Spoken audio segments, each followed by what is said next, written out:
जयराम जी, जिस तरह से जो है जेएसएससी सीजीएल को लेकर आपके केंद्रीय वरीय उपाध्यक्ष ने 3 दिन का महाआंदोलन का ऐलान किया है आज ही के दिन पे, किस तरह से समर्थन दीजिएगा छात्र? देखिए, वो हमसे बातचीत होके ही उनको हम लोग रांची का जो भी कार्यक्रम होता है सबका एक हम लोग जिम्मा दिए हैं। हजारीबाग में होता है तो हजारीबाग की एक टीम है, रांची में हमारी एक टीम है।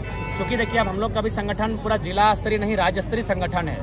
इस राज्य में हम लोग को हर एक मुद्दों में देखना पड़ता है, तो इसलिए का भौगोलिक सीमा के आधार पे हम लोगों ने आंदोलन को एक नेतृत्व के रूप में एक टीम को तैयार किया है और हम लोग हर एक आंदोलन का समर्थन करते हैं और उम्मीद करते हैं कि परिणाम हमारे पक्ष में होगा। बस हमें जो साक्ष्य हैं वो साक्ष्य हमें सौंपा जाए, निसंदेह हम लोग मुखर होकर इस आंदोलन में कूदेंगे। छात्र का आरोप लगा रहे हैं कि जयराम महतो जो है सशरीर उपस्थित नहीं हो रहे। देखिए, हमें क्या, हम तो अभी जाके सशरीर उपस्थित हो जाएंगे, लेकिन जो छात्र आज ये कह रहे हैं पहले उनको भी जानना चाहिए कि उनके जो संचालक हैं जिनके नेतृत्व में उन्होंने आंदोलन किया था, नाम बताने की आपको आवश्यकता नहीं है, उन्होंने खुद लाइव में आकर कहा था कि कोई पॉलिटिकल लीडर नहीं आएंगे। तो भाई आखिर हम लोग भी तो बंधे हैं, हमारी एक पार्टी अब बन चुकी है, अब हम लोग का सिंबल आ चुका है, तो हमने तो छात्रों के जो प्रोटोकॉल है उसका अनुपालन किया है। वहाँ हमको लगता है 10 में 3 जो छात्र हैं वो हमारे जेल कैंप के सदस्य हैं।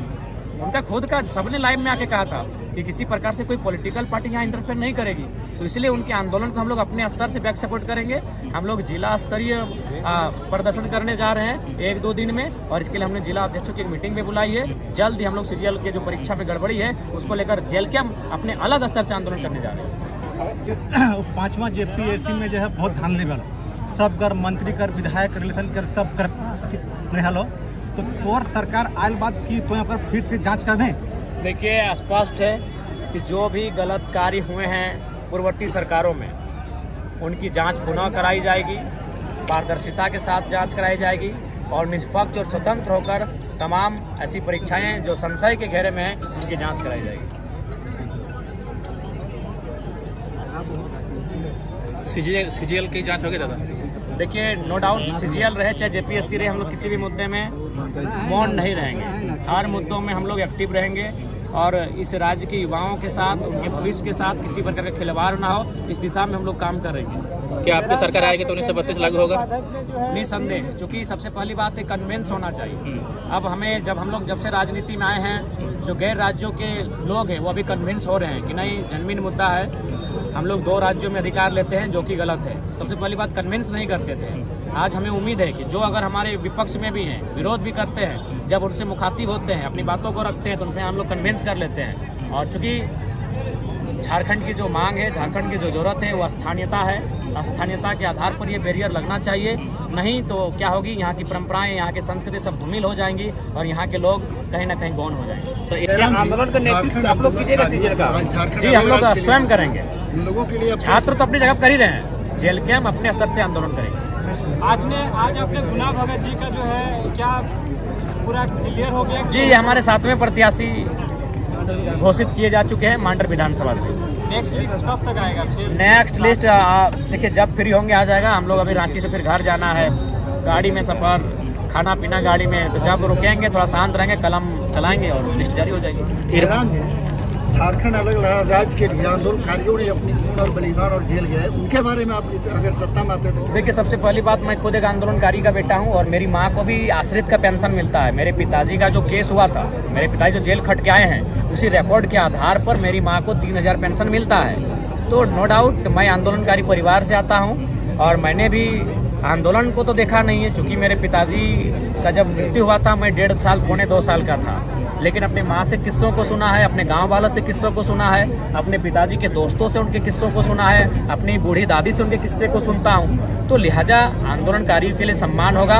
और ये भीख जो 3000 रुपये जो हमें लगता है भीख के रूप में दिया जा रहा है, जिन्होंने राज्य को अलग किया, जिन्होंने अपने परिवार को गंवा दिया, जिन्होंने अपने बच्चों को मतलब सुख सुविधा से वंचित कर दिया, वैसे में हमें लगता है उस परिवार को भीख नहीं, सम्मान मिलना चाहिए। हम लोग सम्मान की दिशा में काम करेंगे। जयराम जी, ये अनुसूचित क्षेत्र है हम लोग का, रांची, गुमला, लोहरदगा, सिमडेगा, ये सारा इलाका, यहाँ ओबीसी का आरक्षण 0 कर दिया गया है। ओबीसी यहाँ मूलवासी के रूप में बहुत सारे हैं जिनकी आबादी है, और उनकी जो आरक्षण है वो 0 कर देने से यहाँ के बच्चे बिल्कुल यहाँ के बच्चों का हक मारा जा रहा है। देखिए, सब मेरा मानना है कि सबको उनके अनुपात में अधिकार मिलना चाहिए, चाहे वो ST वर्ग से आए, SC वर्ग से आए, OBC वर्ग से आए या जनरल वर्ग से आए। तो झारखंड राज्य में सत्यता है कि OBC वर्ग को सरकार का जो जिला रोस्टर था उसमें उनका बिल्कुल सीधे सीने में खंजर घोंपा गया है। इसको हम लोग सुधार करेंगे और उनके अनुपात में जिला के रोस्टर को पुनः लागू किया जाएगा और किसी भी जिले में OBC तो शून्य हो ही नहीं सकता है। जयराम जी, आपने डुमरी सीट पे चुनाव लड़ने का जो है घोषणा कर दिया है, लेकिन आपने भाषणों के दरमियान ये कहते थे कि जगन्नाथ दा का हम सम्मान करेंगे। तो सम्मान किए हैं जी, आजीवन सम्मान किए हैं। क्या बिरसा भगवान के जो नाती पोता चुनाव लड़ रहे हैं? क्या तिलका मांझी के नाती पोता चुनाव लड़ रहे हैं? अरे भाई, लोकतंत्र का मतलब क्या होता है कि ठीक है, तब तो आप किसी दिन हेमंत सोरेन की मत बुराई कीजिए, क्यों करना हो? किसी आंदोलनकारी के पुत्र हैं, तब तो आप आयसू की भी बुराई मत कीजिए, वो आंदोलन से उपजी हुई पार्टी है। ये भावनाओं से बाहर आइए। भावना का मतलब क्या होता है? उस परिवार की मदद करना। विधायक बनाना भावना नहीं होता है। चलिए ठीक है दादा। सूर्य सिंह बेसरा बोलते हैं कि टाइगर जो है युवा का भ्रम फैला रहा है, गलत राह में लेके जा रहा है, इस पर आप क्या कह रहे हैं? देखिए, सबसे पहली बात हमें लगता है कि उनकी जो पॉलिटिक्स है वो 1985 वाली है, हमारी पॉलिटिक्स 2024 वाली है। तो 15 और 24, 39 लगभग 40 साल का अंतर है। तो इसलिए थोड़ा सा वो अंतर को समझ नहीं पा रहे हैं। वो उस दौर में थे जब फ्री हिट नहीं था, वो उस दौर में थे जब आपका मतलब ये 2020 का दौर नहीं था। तो ये दौर बदल चुका है। उनको बोलिए आपने अपने समय को समझा, इस समय को समझने में भूल कर रहे हैं। इरफान अंसारी बोल रहे थे कि मेरे ऊपर टिप्पणी ना करें। तो टिप्पणी किसे नहीं करेंगे? वो मंत्री हैं, सवाल का जवाब मांगेंगे, 10 लाख की साड़ी का हिसाब मांगेंगे। जब जब जामतला जाएंगे उनसे सवाल का हिसाब मांगते रहेंगे जब तक वो नहीं बताएंगे 10 लाख की साड़ी कहाँ रखे हैं। ऐसे भी इरफान अंसारी जी दिल के बहुत स्वच्छ है। हालांकि सरकार में जब आए हैं तो मलाई वो भी मार रहे हैं, घोटालेबाजी वो भी कर रहे हैं। इसीलिए हमें लगता है वो डॉक्टर ठीक थे, नेता बन के अपने आप को थोड़ा डिस्टर्ब कर लिए। बोल रहे थे कि साला हमको भी नहीं छोड़ा। किसी को नहीं छोड़ेंगे तो क्या।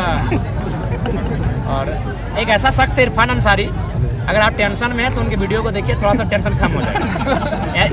इरफान जी को कोई भी ऐसे सीरियसली उनके वीडियो को कोई वॉच नहीं करता, कोई भी रहे। जो भी उनको वॉच करते हैं अपने फ्रस्ट्रेशन को, अपने मतलब जो उदासी हताशा छाती है उसको दूर करने के लिए बड़ी अच्छा बातों को रखते हैं। जयराम जी, अंतिम ये सवाल है कि मांडर विधानसभा क्षेत्र आपके लिए नया है, बिल्कुल नया है, पहली बार आप बेड़ो आए हैं।